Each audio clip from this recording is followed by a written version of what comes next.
खरं म्हटलं तर या सभा नाहीच आहेत. मी कार्यकर्त्यांना भेटायला आलेलो आहे आणि महत्वाचा मुद्दा म्हणजे परभणीकरांना धन्यवाद पण द्यायचे, कारण त्यांनी महापौर दिलेला आहे शिवसेनेला.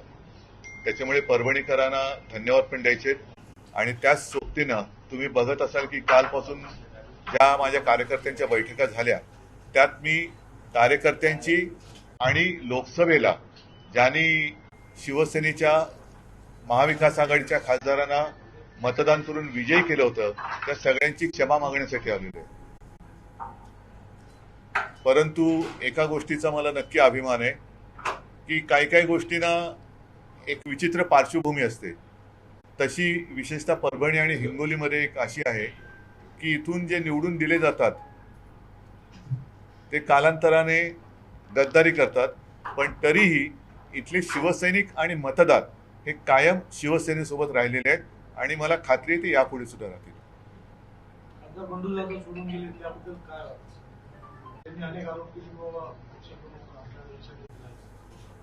लक्ष दिलं असतं ना तर त्यांच्या बऱ्याच भानगडी काढल्या असत्या. दरवेळेस खासदार गद्दारी करून जातात, परभणीकर त्यांना मतदान करतात. पुढे शिवसेना याविषयी काही ठोस पाऊल उचलणार आहे का? आता मुद्दा काय आहे की हे वरवरचं जे तुम्ही म्हणता ही उपाययोजना वरवर करून नाही चालणार.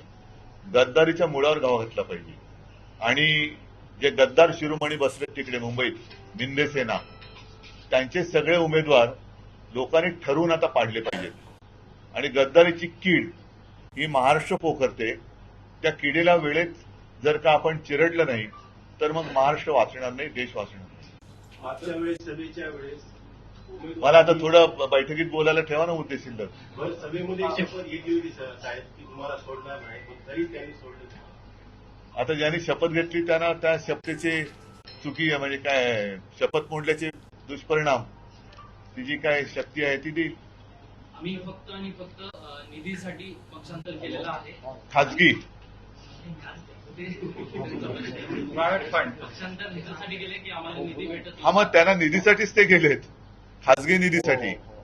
कारण जो निधी खासदार फंड म्हणून मिळतो त्याच्यापैकी किती खर्च झाला हे चॅनलच्याच माध्यमातून म्हणजे साहिल जोशी यांनी ते प्रकाशात आणले आणि तुम्ही सुद्धा त्या बातम्या दाखवल्यात. म्हणजे निधी जो मिळाला होता त्याच्यापैकी किती निधी कुठे खर्च झाला हा सगळा आहे. त्याच्यानंतर माझ्यासोबत आज अनिल देसाई आहेत, अरविंद सावंत हे तर लोकसभेचे आहेत. त्यांच्याकडे या सगळ्या खासदारांचा हजेरीपट आहे.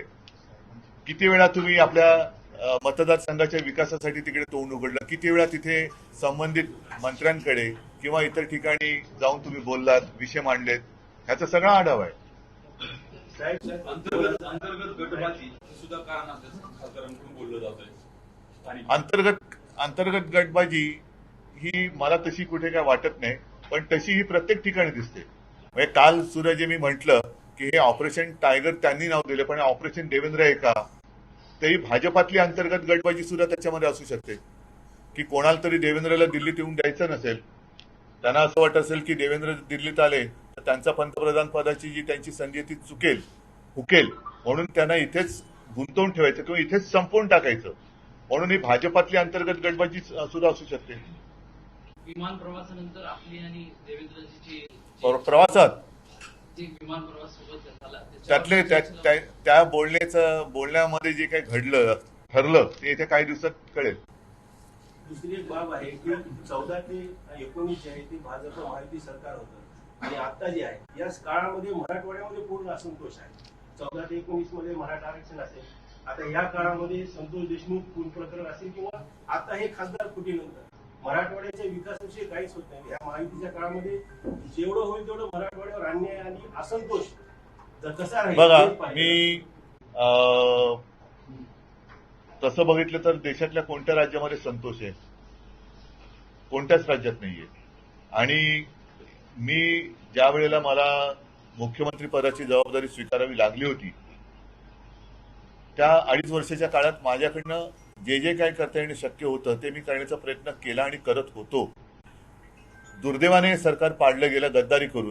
कारण मी म्हणेन की आमचं सरकार चांगलं काम करत होतं, ते यानं बघवलं नाही. कारण ह्यांचं कसं आहे की लोकांना झुंजवत ठेवायचं, मराठेतर करायचं, जातीपातीत संघर्ष निर्माण करायचा आणि सुखनैव सत्ता भोगायची, हे ह्या महायुतीचं आता सत्ता भोगण्यामागचं गुपित आहे. आणि म्हणून तुम्ही पाहत असाल की आज पेपर फुटतायत, मंत्री फुटताय, आपले खासदार फुटतायत, सगळं फुटाफुटीत चाललेली आहे. पण कोणी कोणाकडे बघायला तयार नाहीये. तिकडे जंतर मंतरला सगळे तरुण जमलेत. राज्यामध्ये आता काल सुद्धा टीईटीचा पेपर फुटलेला आहे. सगळं म्हणजे कोण अंधाधुंद चाललेली आहे. कोणी तसा आनंदी या राज्यात दिसत नाहीये. राम मंदिर मधून जी काही रक्कम चोरीला गेली त्यानंतर देखील सरकार कुठेतरी सिरियस दिसत नाहीये. कारण तो त्यांनी धंदा केला. म्हणजे त्यांनी, मी दुर्दैवाने हा शब्द सारखा वापरेन कदाचित, कारण परिस्थितीच तशी आलेली आहे की प्रभू श्रीराम, राम मंदिर हे आमच्या सगळ्यांचं आणि आपल्या सगळ्या हिंदूंचं एक श्रद्धास्थान आहे. तिकडे यांनी मंदिर नाही तर मग मी असं नाईलाजाने म्हणेन दुकान उघडले की काय, की रामाच्या नावाने यांनी काय धंदा सुरू केलाय की काय. कारण अनेक जणांनी त्याच्या मागे कारसेवकांचे बळी गेलेले आहेत, जीव दिलेले आहेत. अनेकांना तिकडे जो काही बेसुमार लाठीमार वगैरे झाला होता, गोधरा हत्याकांड झालं, अहमदाबाद झालं, हे सगळं जे काही घडलं ते कशासाठी घडलं, तर तिकडे पवित्र राम मंदिर उभं राहावं, प्रभू श्रीरामचंद्राची जी जन्मभूमी आहे तिकडे अभिमान वाटावा असं मंदिर उभं राहावं. पण त्या मंदिराच्या आडून जे काहींचे धंदे चाललेत ते अत्यंत घृणास्पद आहे. आणि मला असं वाटतं की मंदिर वही बनाएंगे, आता त्याचा अर्थ कळतोय की कशासाठी यांना मंदिर बनवायचं होतं. आम्हाला ते श्रद्धेसाठी बनवायचं होतं. आणि काल सुद्धा मी त्याचा ओझरचा उल्लेख केला की स्वतः शिवसेना प्रमुखांनी सुद्धा दौरे केले. ते शिलापूजन संभाजीनगरमध्ये केलेलं मराठवाड्यात, तेव्हा प्रमोद महाजन सोबत होते, इतर सगळे सोबत होते. एक भारावलेला तो काळ होता. त्याच्यानंतर 92-93 साल हे जे काय घडलं, मुंबईमध्ये दंगली घडल्या, बॉम्बस्फोट झाले, हे सगळं लोकांनी का भोगलं, मग कशासाठी भोगलं होतं. तर हे सगळे हिंदू विसरू शकत नाही. आणि ही हिंदुत्वाची गद्दारी आहे. मी सातत्याने जे सांगतोय की नुसती ही तर वरवरची झाली, आमदार खासदार फोडणं ही गद्दारी, त्याचा फडशा काय पाडायचं तो मतदार पाडतील. पण राम मंदिरामधनं जे काय दानपेटीतनं किंवा इतर काही जी काही चोरी चालली आणि त्याचे जे काही मामले उघडकीस येत आहेत ते बघितल्यानंतर ही हिंदूंशी केलेली गद्दारी आहे, हिंदुत्वाशी केलेली गद्दारी आहे. नीट परीक्षेचा पेपर फुटला, त्यानंतर सीईटीचा फुटला. आता नीटचा पेपर फुटल्यानंतर ऐका नीटचा पेपर फुटल्यानंतर केंद्रस्थान कुठे होतं? महाराष्ट्रामध्ये. म्हणजे ही लाजिरवाणी गोष्ट आहे.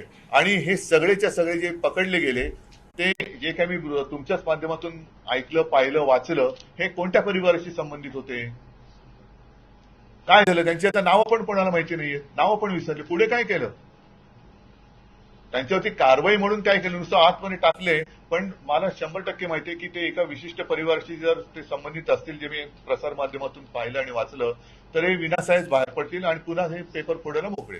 काल टीईटीचा पेपर तर 1.5 कोटीला विकला जाणार होता, ठाणे जिल्ह्यात फुटला. आता ठाणे जिल्हा काय तुम्ही करणार? कुठे पेपर फुटतायत, मंत्री कुठे आहेत, खासदार फोडतायत.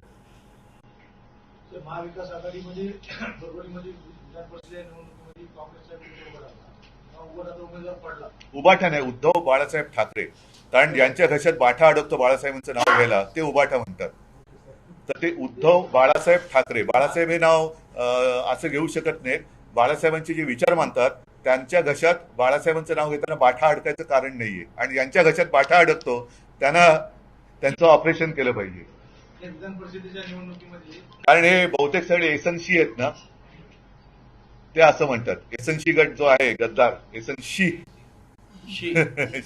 त्यांच्या नावातच शी आहे. महाविकास आघाडीची एकत्र आहे. महाविकास आघाडीच्या उमेदवारामध्ये परभणी स्थानिक विधान परिषदेमध्ये एक उमेदवार राहिला, काँग्रेसचं उघड टाकला आणि सगळी काँग्रेस त्यांच्या बाजूने उडाली. त्याच्यामुळे आपला उमेदवार पडला. आता या सगळ्या गोष्टी नाही सांगतो तुम्हाला, या सगळ्याचा अनुभवाचा एक कुठेतरी आढावा घ्यायला पाहिजे. आणि मी एक 15-20 दिवसापूर्वी इंडिया आघाडीची बैठक झाली, त्याच्यामध्ये मी आणि संजय राऊत ऑनलाईन उपस्थित होतो. आम्ही त्यांना हेच सांगितलं की आपण लोकसभेनंतर आज भेटतो, म्हणजे त्यावेळेला अशा बैठका या वारंवार व्हायला पाहिजेत. कारण नुसतं नेत्यांमध्ये एकमत होऊन चालणार नाही. शिवसेना आणि भारतीय जनता पक्षाची जी युती 25-30 वर्षे टिकली होती ती ज्याला तळागाळातला कार्यकर्ता एकजुटीने उभा राहणं म्हणतात तसं राहिला होता, म्हणून ती युती 25-30 वर्षे टिकली होती. महाविकास आघाडी जर का यापुढे टिकवायची असेल तर ती एकट्या कोणत्याही पक्षाची जबाबदारी नाही, त्यातल्या सर्व घटक पक्षांची जबाबदारी आहे. मग त्याच्यात आम्हीही आलो, काँग्रेस, राष्ट्रवादी सगळेच आले. तर त्यांनी नुसतं नेत्यांनीच नव्हे तर स्थानिक पातळीवर सुद्धा ही एक वाक्यता होणं गरजेचं आहे. तुमच्या विमान प्रवासाची चर्चा अजूनही सुरू आहे. काल एकनाथ शिंदे असं म्हणाले की विमानापेक्षा इमान महत्वाचं आहे. असं बेईमान म्हणतोय. देवेंद्र फडणवीस यांना माहिती आहे की उद्धव ठाकरे कसे आहेत. जाऊ दे. आणि तर बेईमान कसं आहे ते पण माहिती आहे. जो शिवसेनेशी इमान राखू शकत नाही तो देवेंद्र फडणवीसाशी पण राखणार नाही हेही त्यांना माहिती आहे. आता झालेल्या विधान परिषद निवडणुकीमध्ये जरी काँग्रेस विरोधात असली तरी देखील आमदार राहुल पाटील यांनी जुळाजुळ केली होती. पण ऐनवेळी खासदार जाधव यांनी काही मतं वळवल्याची चर्चा आहे. त्यामुळे आपल्याच उमेदवाराला आपल्याच पक्षात आता चर्चा म्हणजे काय, ते सिद्धच झालं ना.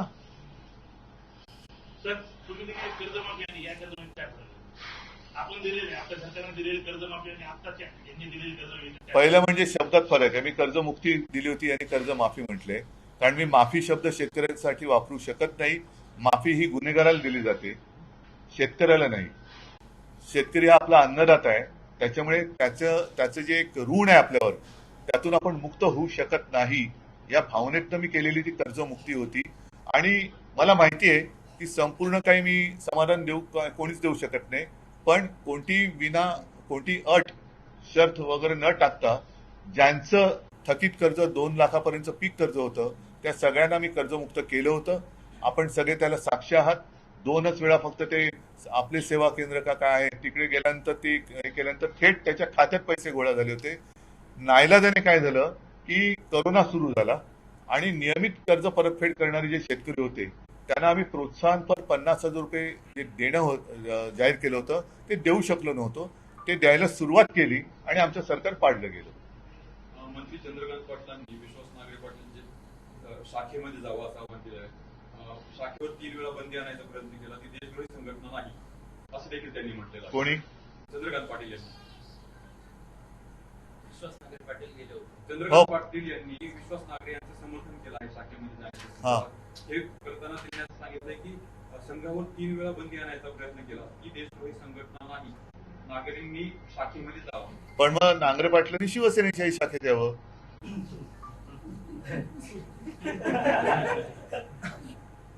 वल्लभभाई पटेलांनी बंदी आणली होती. वल्लभभाई पटेलांनी आणली होती, इंदिरा गांधींनी बंदी आणली होती. वल्लभभाई पटेल महत्वाचे. चंद्रकांत पाटीलांना इतिहास थोडासा सांगावा लागेल. आणि ज्या सरदार वल्लभभाई पटेलांना हे म्हणतात की सरदार वल्लभभाई पटेलच पंतप्रधान हवे होते, खरंच हवे होते, कारण त्यांनी संघावरती बंदी घातली होती. खासदार बंडू जाधव तुमचे खूप निकटवर्ती होते परभणीचे. हो ना. त्यांना काय संदेश देणार सर? काय संदेश द्यायचा, आता मतदार संदेश देतील, मी काय देणार. चला, धन्यवाद. हा, जय महाराज. पाथरीमध्ये अनेक वर्षांपासून छत्रपती शिवाजी महाराजांचा पुतळा उभारण्याची मागणी होती. आता जे नवनिर्वाचित आमदार झालेले आहेत त्यांनी काल मध्यरात्री विना परवानगी तो पुतळा बसवलाय. तुमचा दौरा आहे त्या पार्श्वभूमीवर लक्ष दुसरीकडे केंद्रित करण्यासाठी तो प्रकार केला असं देखील म्हणलं जात आहे. नाही, मला नाही वाटत काय होईल लक्षात.